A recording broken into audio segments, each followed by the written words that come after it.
mi marido me vio besando a otro hombre. No fue en una cama, ni en una habitación oscura, ni siquiera en una situación ambigua que pudiera justificar. No. Fue a plena luz del día, un jueves, en el puente de Toledo, a las 13:47, con gente paseando a su alrededor, y yo riéndome como una cría enamorada. Él no me dijo nada en ese momento. Ni un grito, ni una mirada, ni una escena de celos. Solo pasó caminando por detrás, lo suficiente para verme de perfil mientras yo tenía los labios pegados a los de David, el jefe de mi bufete. Yo no lo vi. Supe que me había visto horas después, cuando llegué a casa y la cafetera estaba en el suelo, hecha pedazos. La cafetera que usamos cada mañana desde hace 8 años. Marcos no rompía cosas. No gritaba. No golpeaba puertas. Era un hombre tranquilo, casi obsesivamente tranquilo. Por eso supe que lo sabía. Me quedé congelada en el umbral de la cocina. No porque me arrepintiera, aún no había llegado ese momento, sino porque sentí que el juego había terminado. El tipo de juego que empieza sin reglas claras, pero que sabes perfectamente cuándo se rompe. La ironía es que no era una relación. David y yo solo nos habíamos besado 2 veces. Ninguna promesa. Ningún plan. Solo esos momentos robados que te hacen sentir que existes fuera de tu rutina. Pero Marcos no lo sabía. Para él, era lo mismo que si le hubiera confesado una doble vida. Y en cierto modo, así fue. Lo que viene después no es una historia de redención. Ni de pasión. Ni siquiera de amor verdadero. Es una historia sobre consecuencias, porque lo que pasó en ese puente cambió mi vida de forma irreversible. Y todo empezó con un beso tonto que creí que nadie vería. No me dijo nada esa noche. Ni el día siguiente. Ni el otro. Se levantaba como siempre, preparaba el desayuno para los niños, vestía la camisa de siempre, salía de casa a la misma hora y regresaba con la misma puntualidad. Lo único que cambió fue que dejó de mirarme. No evitaba mi presencia, pero no me dirigía una sola palabra que no fuera funcional. Y yo, en mi estupidez, pensé que a lo mejor no estaba tan seguro de lo que había visto, que tal vez necesitaba tiempo para procesarlo, o que quería fingir que no había pasado. La culpa no me llegó de inmediato, solo un miedo extraño a que las cosas se descontrolaran sin que yo pudiera hacer nada por frenarlo. David me escribió un par de veces. Le contesté con monosílabos. Algo me decía que debía mantenerme lejos por ahora, no por respeto a Marcos, sino por precaución. Pasaron 4 días. El lunes por la tarde, al llegar a casa, encontré la mesa puesta. 2 platos, 2 copas de vino, una vela encendida. Me asusté. No por la atmósfera, sino porque era la clase de cosas que Marcos no hacía desde hacía años, y si lo hacía ahora, no era por romanticismo. Me cambié de ropa con manos temblorosas y bajé al salón. Él estaba ahí, sentado, tranquilo, con un cuaderno cerrado delante de él. Me sonrió, pero no fue una sonrisa real. Fue una de esas que uno entrena para cerrar un trato o fingir interés en un funeral. Me senté frente a él sin decir palabra. Sirvió vino, cortó un trozo de pan, y empezó a hablar como si estuviéramos en una comida de empresa. Hoy he salido antes del trabajo, dijo mientras se servía agua. Necesitaba hacer unas gestiones personales. He hablado con un abogado. Solo para informarme. Yo no dije nada. Lo miré como se mira a un médico que aún no ha dado el diagnóstico, pero ya sabes que no vas a salir bien de la consulta. No he firmado nada, continuó. No he hecho ninguna acusación. Ni he contado detalles. Solo pedí que me explicaran mis opciones. Custodia compartida, liquidación de bienes, ese tipo de cosas. Seguía con esa voz plana, controlada, como si todo fuera parte de un informe que debía entregar antes de fin de mes. ¿Quieres hablar de lo que viste? Pregunté, sintiéndome patética por haber usado la palabra lo. No, Lucía. No quiero hablar. Quiero entender, dijo mirándome fijamente por primera vez en días. Quiero saber si lo que vi fue todo, o si simplemente fue el final de una película que ya llevaba tiempo rodándose sin mí. Tragué saliva. Podía mentir. Podía decir que fue un error, que no pasó nada más. Podía ponerme a llorar y hacerme la víctima, como hacen muchas. Pero por algún motivo, decidí no hacerlo. No fue planeado. No estaba buscando nada. Solo, se dio. No ha pasado más de lo que viste. Nos hemos besado un par de veces, nada físico más allá. Pero sí, pasó. Y sí, lo quería. Marco se reclinó en la silla. No reaccionó con furia, ni golpeó la mesa. Cerró los ojos por un instante y asintió despacio. ¿Lo querías? Repitió. Eso es lo que necesitaba saber. No es que no te quiera a ti, intenté añadir, como si eso ayudara en algo. Claro que no es eso, Lucía. Si me odiaras, sería más fácil. Si estuvieras harta de mí, podría asumir que lo nuestro estaba muerto. Pero me sigues queriendo, ¿no? Solo que no lo suficiente como para no traicionarme. No supe qué responder. Porque tenía razón. No lo odiaba. No quería que él sufriera. Pero eso no había sido suficiente para detenerme. No lo planeé, repetí, sabiendo que sonaba vacía. Claro que no, dijo él. Nadie planea una traición. Pero se hace igual. Tú sabías que te podía ver. Era Madrid, no Nueva York. No lo hiciste en un hotel, lo hiciste en un puente por donde paso cada semana para ir a ver a mi madre. Me viste tantas veces salir por ahí. ¿Pensabas que ese día no lo haría? No lo había pensado. Simplemente creí que no pasaría nada. Que ese día era distinto. Que era improbable. No quise imaginarme lo que supondría que él me viera. Pero ahora sabía que lo improbable no siempre te salva. A veces es justo lo que te condena. ¿Y ahora qué? Pregunté al final, con la voz rota. Ahora nada, dijo mientras se levantaba. Vamos a cenar como si no pasara nada, porque los niños están arriba. Y mañana, voy a empezar a mover mis fichas. Esta vez, sin avisarte. Sin darte la oportunidad de explicarte más. Porque no necesito más explicaciones, Lucía. Ya tengo todo lo que necesito. Salió de la habitación.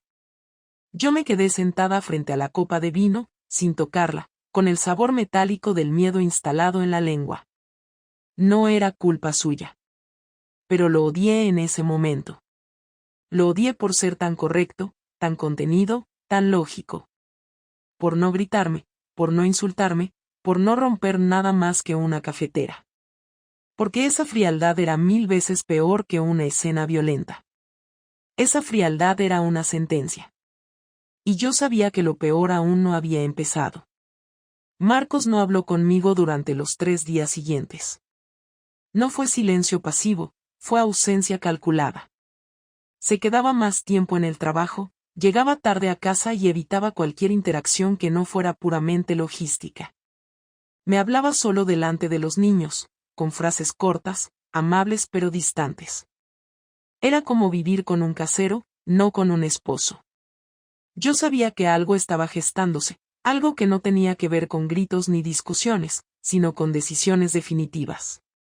Pero lo que no sabía era que él ya había cruzado una línea propia, una que yo ni siquiera había considerado. La confrontación no llegó en la cocina, ni en la cama, ni en una terapia de pareja, sino en el despacho, cuando me llamó a la habitación con tono neutro. Me senté frente a él sin saber qué esperar, y lo que vino después me quitó cualquier resto de aire que me quedaba.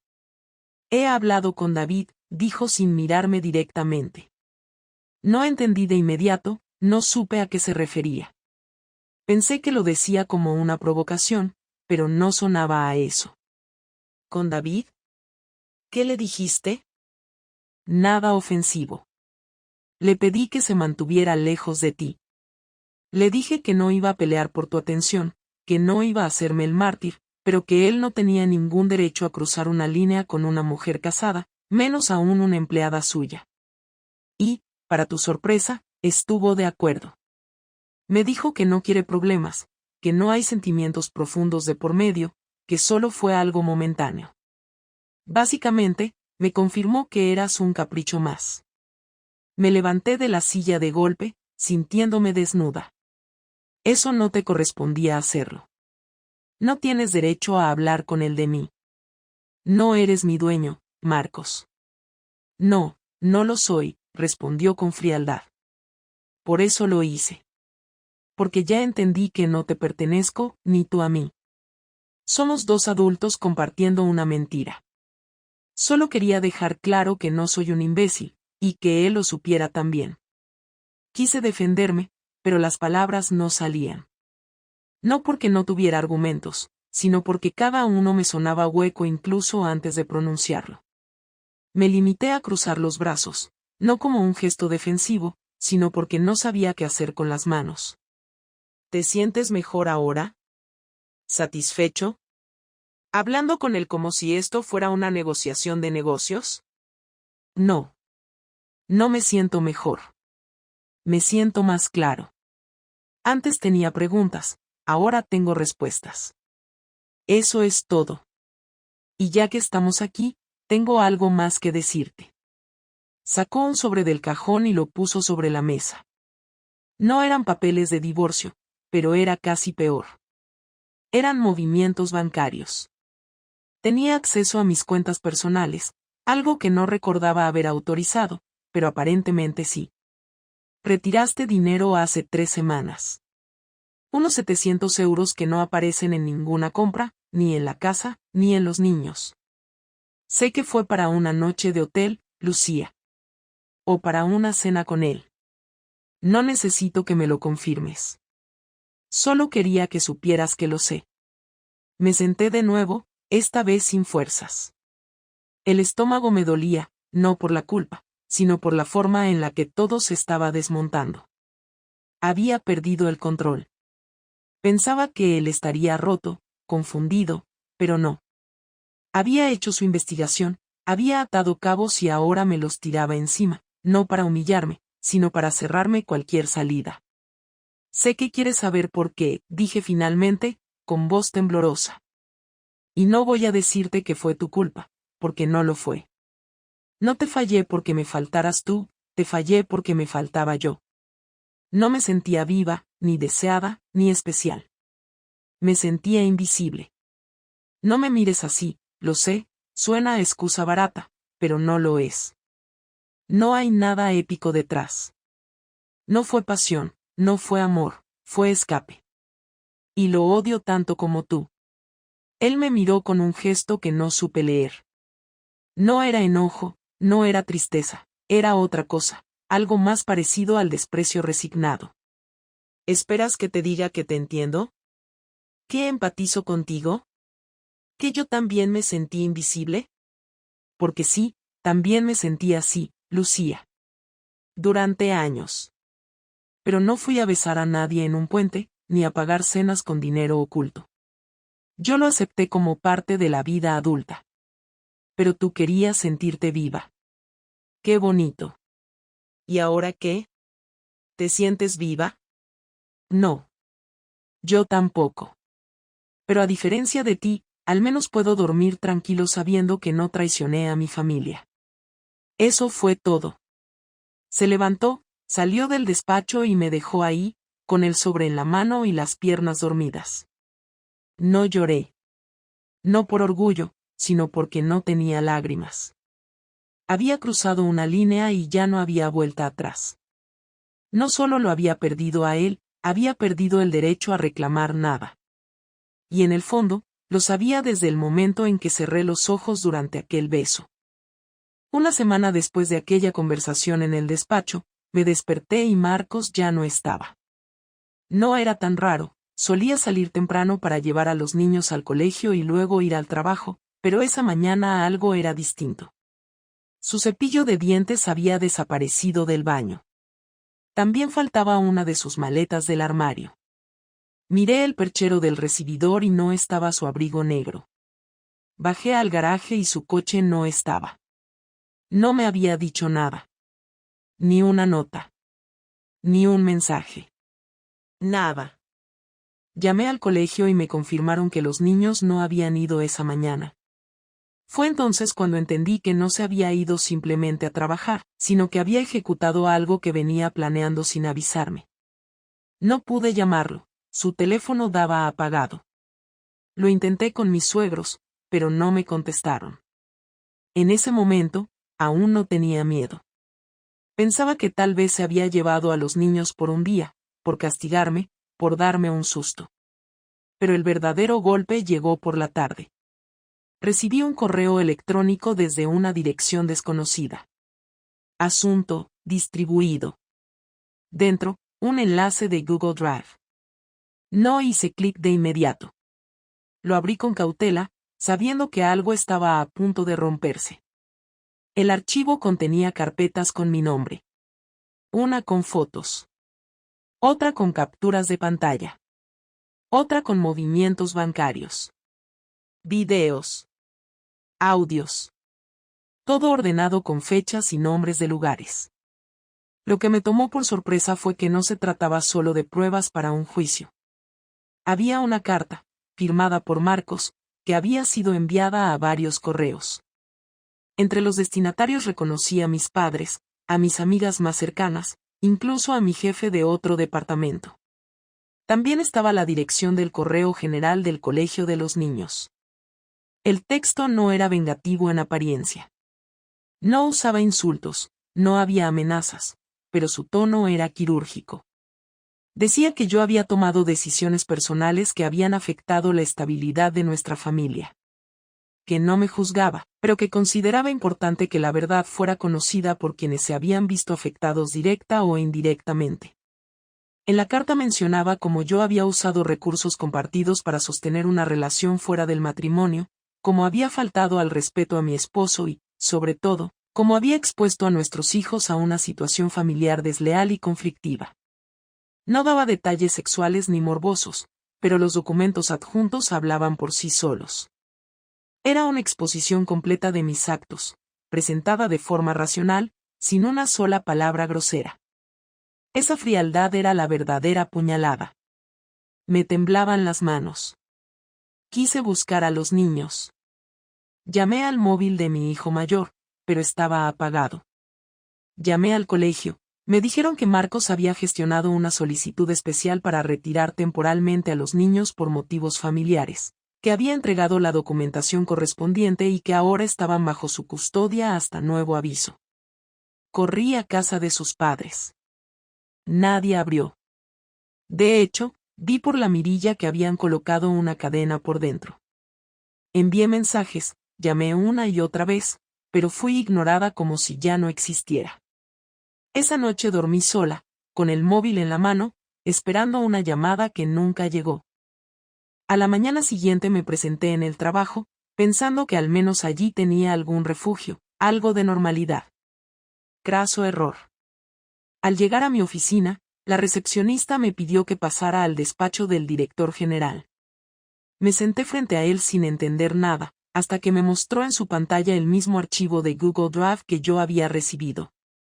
Había llegado también a Recursos Humanos, a la junta directiva. No por un tema de escándalo público, sino por haber implicado a otro miembro del despacho en una conducta impropia. David. Él había sido convocado también, pero no apareció. Solo envió su renuncia por escrito, efectiva de inmediato. Yo no fui despedida, pero me suspendieron de manera indefinida, con una frase que no olvidaré: queremos que tengas el tiempo suficiente para resolver tus asuntos personales. Volverás solo si demuestras estar preparada para comportarte con la responsabilidad que exige este entorno. Salí de ahí como un fantasma. En menos de 48 horas, había perdido el respeto de mis padres, la confianza de mis hijos, la estabilidad en mi trabajo y, sobre todo, la posibilidad de defenderme. Marcos no buscó venganza con violencia, ni me gritó, ni destruyó mis cosas. Hizo algo peor. Me borró. me dejó sin espacio para justificarme. Hizo que todos supieran lo que había hecho sin tener que contar nada más. No manipuló, no mintió, no exageró. Solo organizó los datos y los compartió. Me ejecutó socialmente con una elegancia brutal. Volví a casa, que ahora me parecía vacía incluso con todos los muebles. No sabía por dónde empezar. No tenía con quién hablar. Ninguna amiga me contestaba. Mi madre me envió un mensaje corto, donde decía que necesitaba tiempo para digerir todo, que por favor no la llamara por unos días. Lo peor no fue que me castigaran. Lo peor fue el silencio. Ese silencio organizado que había construido Marcos como una red que me dejó colgando del vacío. Y lo más absurdo de todo es que no podía culparlo. Pasaron 6 días antes de que Marcos accediera a hablar conmigo. Durante ese tiempo, cada intento de comunicarme fue ignorado. Mensajes, correos, llamadas, incluso fui al colegio esperando verlo al recoger a los niños, pero no apareció. Me encontraba en una especie de purgatorio social y familiar, suspendida en una situación en la que ya todo el mundo sabía lo que había hecho pero nadie me decía nada a la cara. El martes por la noche, cerca de las 11, recibí un mensaje suyo. Solo decía, ven mañana a las 12. Estaré en casa. No añadió más, no me preguntó nada, ni mencionó a los niños, ni a los abogados, ni a mi situación laboral. A las 11:45 ya estaba en la puerta del piso. La cerradura no había sido cambiada, pero me pareció irrespetuoso entrar sin llamar. Toqué una vez, él abrió casi de inmediato y se hizo a un lado sin pronunciar palabra. La casa olía igual que siempre, pero el ambiente era completamente otro. Entré al salón y me senté en el sofá como si tuviera que pedir permiso para hacerlo. Él se mantuvo de pie unos segundos, luego se sentó frente a mí, en el otro sillón. No había odio en su expresión, ni siquiera dureza. Era neutral, como si yo fuera una clienta que venía a firmar un contrato. No quiero gritos, dijo sin levantar la voz. No estoy aquí para pelear. Solo quiero hablar claro. Asentí sin decir nada. Sentía que cualquier palabra de mi parte iba a ser usada en mi contra, aunque él no diera señales de buscar pelea. Era más difícil porque no me atacaba. No se desahogaba.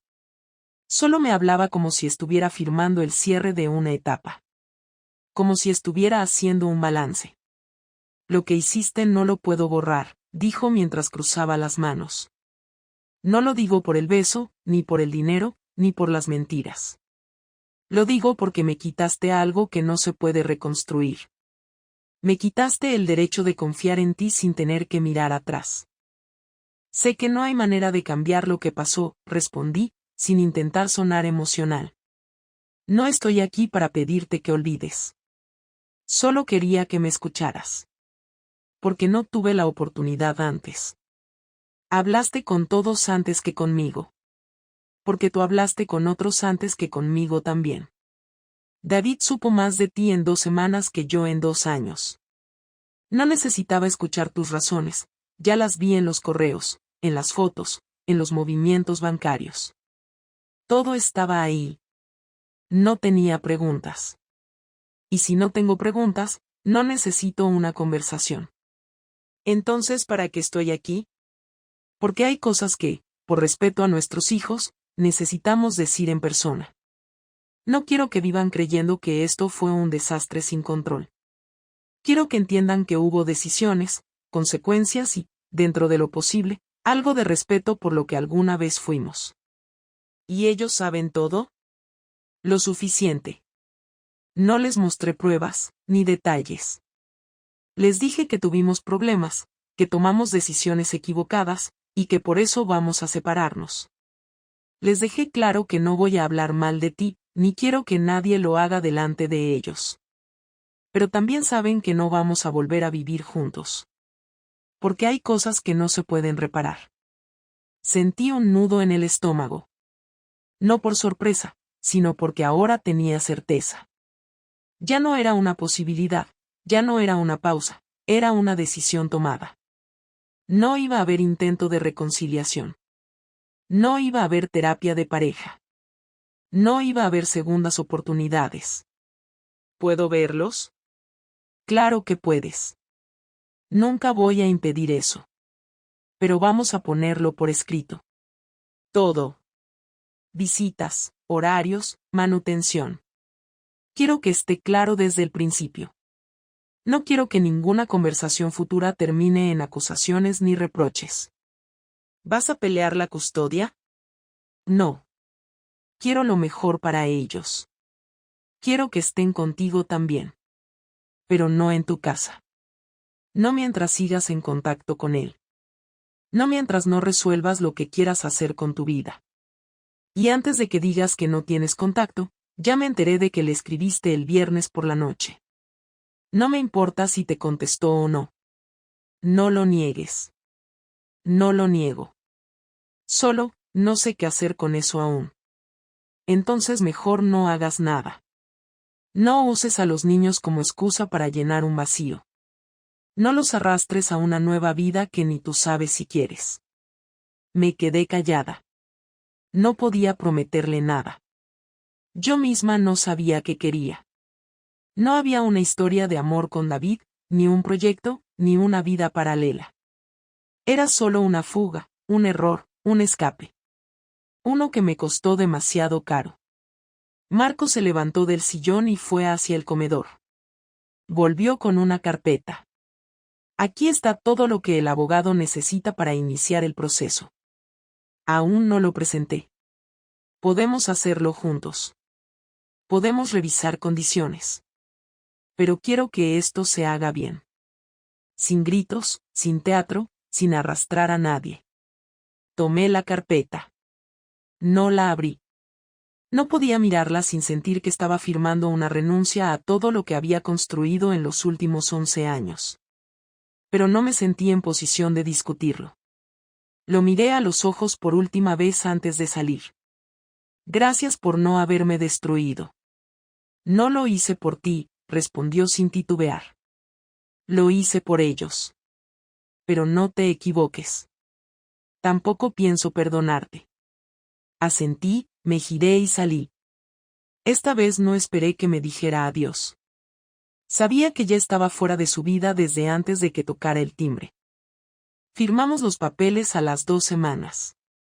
Lo hicimos en la oficina del abogado que él eligió, un tipo serio, metódico, de esos que explican cada cláusula sin mirar a los ojos.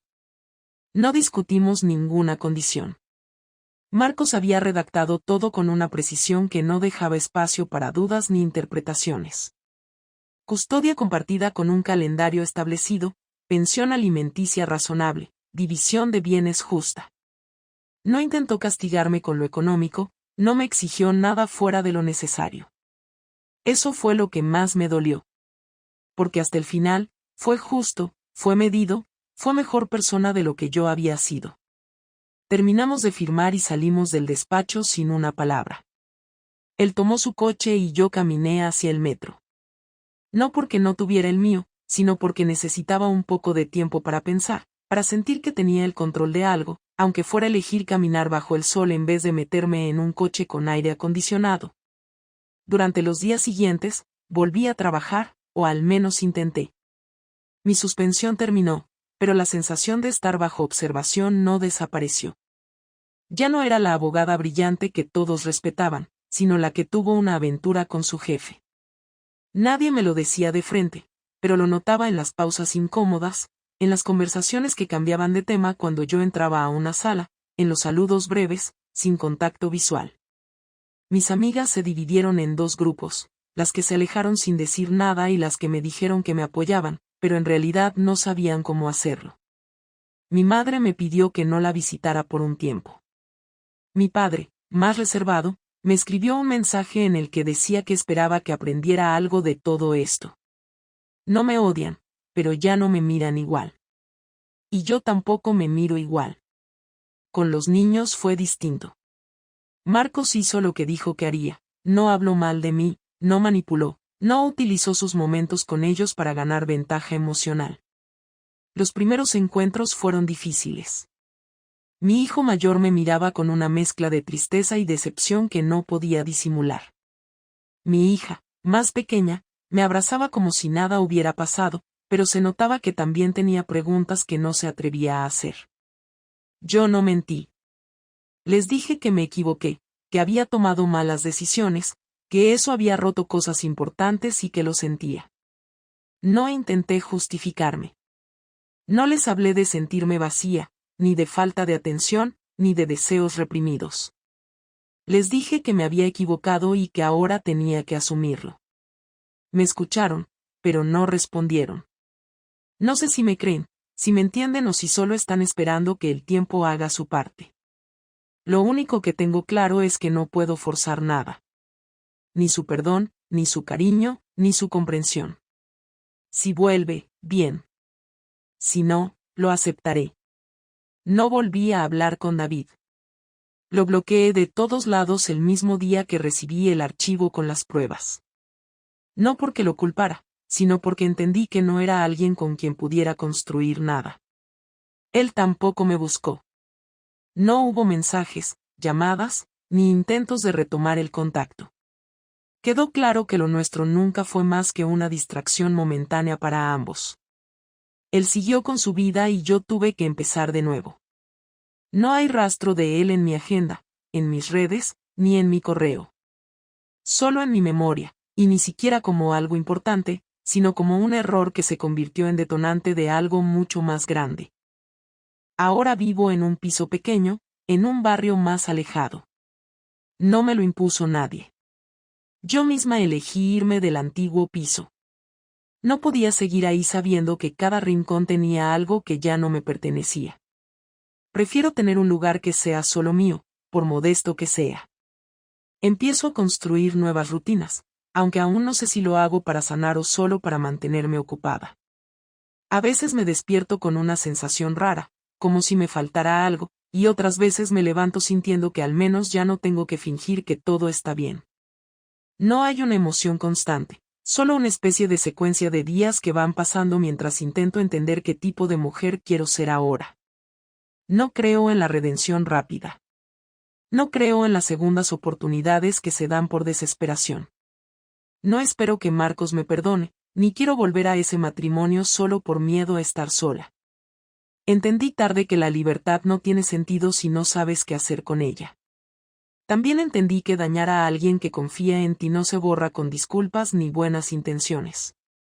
Lo único que puedes hacer después de un error así es aceptar que las consecuencias llegan, que duelen, y que no siempre hay forma de volver atrás. Si algo aprendí de todo esto es que las decisiones que se toman en momentos pequeños, casi insignificantes, son las que cambian la vida de forma definitiva. Nadie se levanta un día y destruye su familia.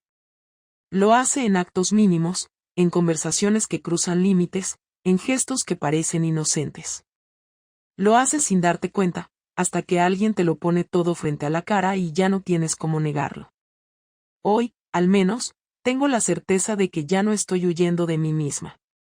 Me equivoqué, traicioné, mentí y lo perdí todo. Pero también dejé de vivir una vida que no entendía, dejé de mentirme sobre quién era y dejé de esperar que otros llenaran vacíos que solo yo podía enfrentar. No sé si eso me convierte en alguien mejor. Pero es un inicio. Uno lento, torpe y doloroso, pero real. Y después de todo lo que rompí, eso es lo único que me queda. Lo real. Lo que empiezo a construir sin mentiras, aunque me lleve toda la vida.